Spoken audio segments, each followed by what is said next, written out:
Hey guys, welcome to another movie review. Today I'm talking about the new Sonic film, Sonic the Hedgehog 3. As indicated by the title, obviously this is the third installment in the Sonic the Hedgehog film franchise. I've been a huge fan of this franchise ever since it started.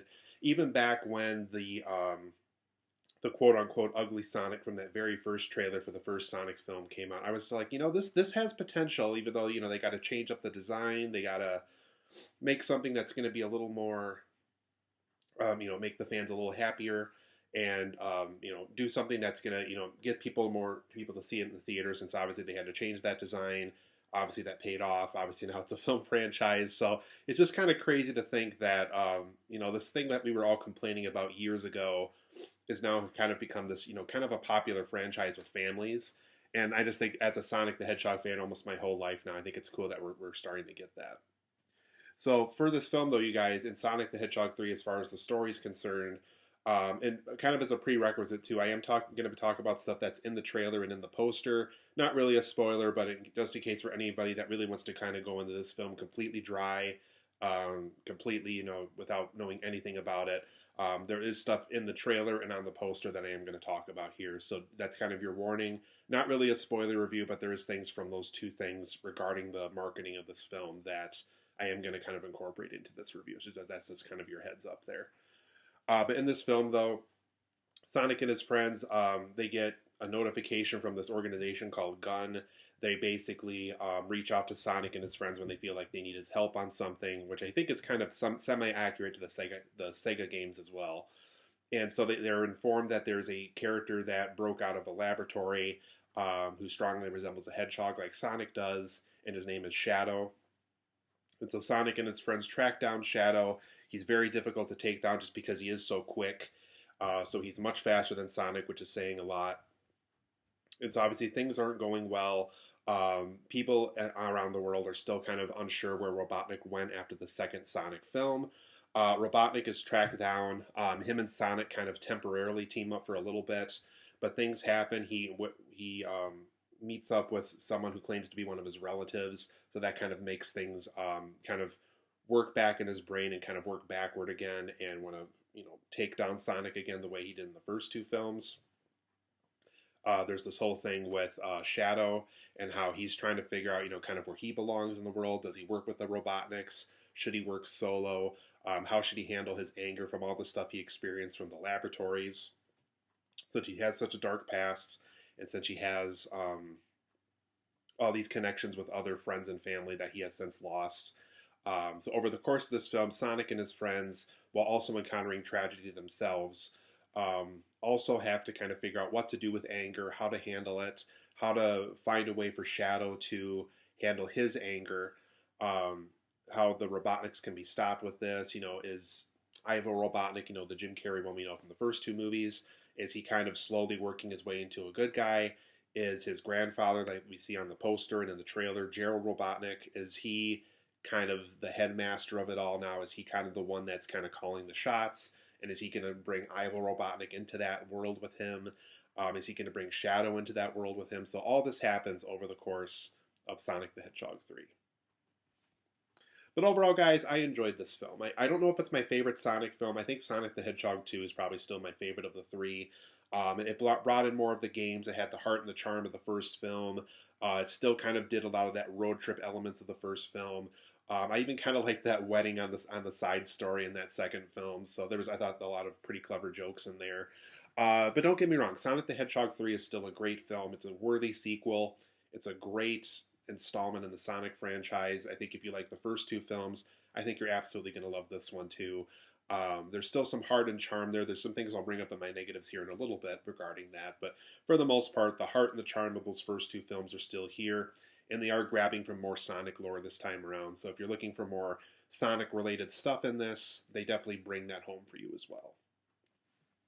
So in my positives and negatives of this film overall, though, you guys, Jim Carrey, I think, is kind of the biggest highlight of this film. I love what he did with Ivo Robotnik. I love what he did with his grandfather, Gerald Robotnik. It's cool that he got to play both characters at the same time. And there's some pretty impressive stuff as far as, him playing the same character at the same time and how they incorporated that with CGI and stuff like that. So it's cool to see him playing the two Robotniks. They're definitely kind of the standout of the film. They're very funny. they get to do a lot of fun, clever stuff in this. There's even a dance number they have in one scene. So it's cool to see him play the two Robotniks. I think that aspect of the film worked very brilliantly here. I also thought the addition of Shadow the Hedgehog was very worthwhile in this film, and I like how the Sonic lore is trying to add some of the darker elements of the Sonic the Hedgehog games. They are trying to incorporate some of the more Sega Dreamcast era stuff regarding Shadow, because I think his first film was in Sonic Adventure 2 for the Dreamcast. So it's cool to see them kind of grab from later Sonic games, because I know the first two films kind of gathered from like the Genesis games, some of the Saturn games. This time around, they're grabbing more from the Dreamcast and the GameCube and later generations of Sonic games and stuff like that. So it's cool to see Shadow work his way into this franchise. I thought they incorporated him very well. Keanu Reeves did a great job voicing this character. And like I said, it's cool to see some of the darker Sonic elements from the games, specifically the later ones like Sonic Adventure 2, work its way into this film. For the most part, too, I thought all the action, the humor was very effective here. The humor is very funny. The action's a lot of fun. They also like how they kept things in that PG realm, so it's safe for families. It's not too grotesque for kids, but it's not too kid-friendly so that the parents can enjoy it. They kind of found the perfect balance for both things. The action is fun. It's not super violent necessarily. It is a little bit darker because of the Shadow stuff, obviously, and obviously the games kind of went that direction too, but the humor's still there, the action's still there. So if you're looking for all that stuff in a Sonic film, I feel like they maintain that really well for the third installment too. And overall, too, there is a lot of fun Sonic and Sega-related references here, whether it's blowing into the Sega Genesis cartridge or, Tails and Knuckles tapping their foot waiting for Sonic to show up in one scene. There's just a lot of fun stuff where if you know the Sonic games in any way, shape, or form, if you played the Genesis, if you played the Saturn, played the Dreamcast, or even played some of the later stuff where Sega, gave stuff to the GameCube and stuff like that, I think you're going to have a lot of fun here. Definitely a lot of fun Sega-related references throughout the film. And overall, too, I thought the film's overall sense of energy and speed was very effective here. Whenever Sonic is running through a highway at very fast pace, it does feel like he is going through there very, very quickly. We kind of get to see a little bit of the potential aftermath of how people are reacting to that. But I do like how, for the most part, the film is always in motion. It's always in high speed. It's very high energy. It almost kind of feels like it's on caffeine the whole film. So the film's sense of energy and speed, I thought, was very effective in this film as well. But for some of my negatives of Sonic the Hedgehog 3, like I mentioned before, though the charm of the first two films is still here, this time around it felt kind of on and off to me. It almost felt like they didn't know how to balance some of the darker stuff with Shadow and some of the darker stuff with Gerald Robotnik, Ivo Robotnik's grandfather. So it just kind of felt like this time around, though the charm was there, it had a very on and off quality. Like, there's certain scenes where it's there's certain scenes where it's gone, and then it's back, and then it's there, and then it's back, and then it's there. And then there's times where it's completely not there at all. So I thought some of that balance as far as the charm was concerned, I thought could have been better handled because, like I said, it has a very on and off quality as far as when it shows up and when it's not there. I also thought some of the stuff with Shadow regarding as to why he is so angry with the world could have been explored some more. We get a little bit of a taste as to why his anger is there and why this connection with this friendship that he had in the laboratory, while all that stuff was going on. But for the most part, I thought they could have explored that a little bit more. It never really explained why he felt so angry with the world and so angry with Sonic and his friends and why he hates the gun organization so much and stuff like that. There's just a lot of stuff here where I thought they could have done a better job exploring Shadow's past a little bit more. Though they show, this friendship that he formed and kind of why he is angry the way he is, that's really about it. And they really don't explain either why they held on to him for 50 years and why all of a sudden he's just kind of back out of nowhere. I also thought some of the plot points were kind of predictable. Like I said early on in the review, the prerequisite going into this review is that, if you've seen the poster and the trailer, they kind of build up Gerald Robotnik like he's this big surprise. And I felt like I just never got that at all. I totally predicted exactly when he would turn evil or how he would return Robotnik into a bad guy again or how he was hiding out in a laboratory and stuff like that. So I thought that aspect of the story was very predictable. So as a result, the film doesn't have too many surprises necessarily, but for the most part, specifically with the Gerald Robotnik stuff, it is kind of predictable as far as where the story's going to go with him. I also thought there was some technology in the film that felt extremely convenient for certain scenes, and it really didn't make sense how Tails and some of Sonic's friends got a hold of some of this stuff.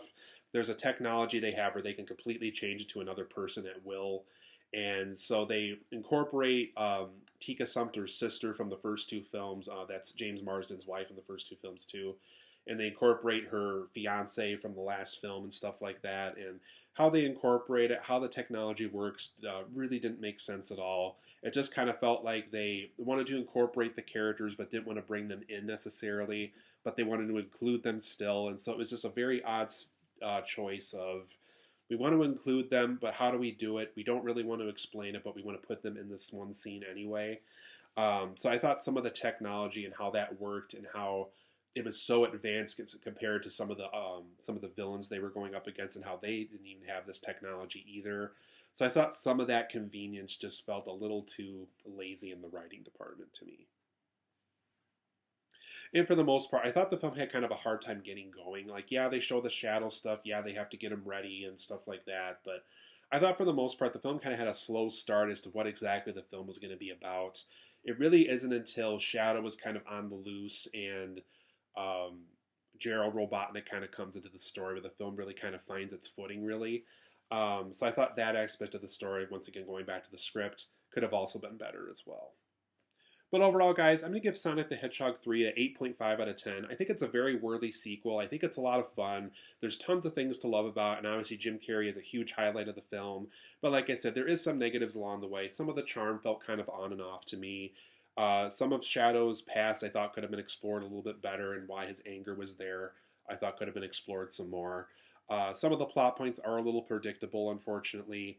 There is a lot of conveniences regarding some of the technology featured in this film, and I thought some of the plot points getting going I thought were a little slow in this time around too. So 8.5 out of 10 for me. If you're a Sonic fan, be sure to see this one. I do recommend it. It's a great film, though I don't think it's quite the best Sonic film that's been made yet. I think the first two films kind of offered something a little bit more, at least for what I'm looking for in a Sonic film.